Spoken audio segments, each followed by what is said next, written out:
arrive en Israël parce que je pense que c'est ce que les gens attirent. Hein, tu attires ce que tu crois.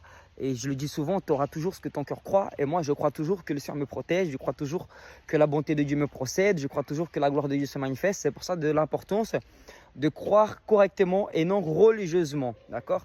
Donc, dans le livre de Job, c'est écrit que tu attires ce que tu crains.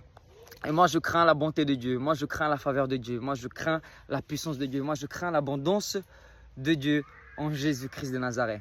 Donc, c'est pour ça que je suis parti là-bas parce que je savais qu'il y avait des belles surprises qui nous attendaient à Jérusalem. Vraiment, pour beaucoup qui étaient venus avec nous, c'était leur premier voyage. Et gloire à Dieu, ils ont très bien commencé leur premier voyage, leur première mission. J'aime beaucoup dire que notre école d'évangélisation, ce n'est pas seulement la théorie, mais c'est la pratique. Okay? Tout le monde peut étudier la Bible. Tout le monde étudie la Bible, mais peu la pratique. Souvent, on voit les témoins de Jéhovah, ils étudient la Bible. On voit les adventistes, ils étudient la Bible.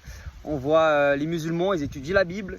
Tout le monde étudie la Bible, mais qui la pratique? C'est pour ça que dans le livre de Romains, il dit les gens ne croient pas en Dieu parce qu'il y en a qui ne vont pas les voir.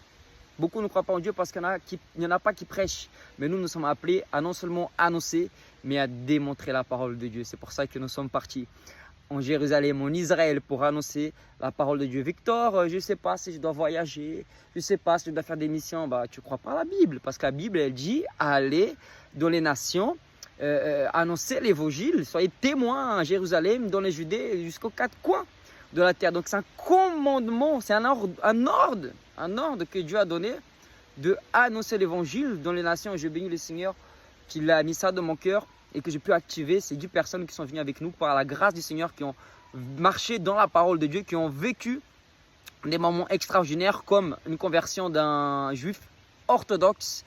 Parce qu'avant d'y aller, j'avais fait un songe et dans son songe, dans ce rêve-là, j'avais vu un juif orthodoxe qui me tenait la main. Et en gros, c'était le signe que le Seigneur me disait, c'est le feu vert, quoi. Et littéralement, j'ai vécu ce rêve. On marchait, on sortait d'une église, vraiment, c'était formidable, la vue de l'église, en plein sur Jérusalem, on était en train de louer le Seigneur, en train d'intercéder et tout.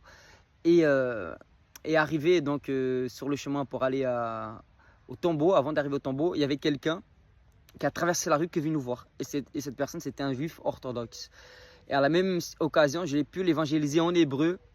Tenez-vous prêts, avec ChatGPT, j'ai pu annoncer l'évangile de la grâce en lui annonçant le plan du salut.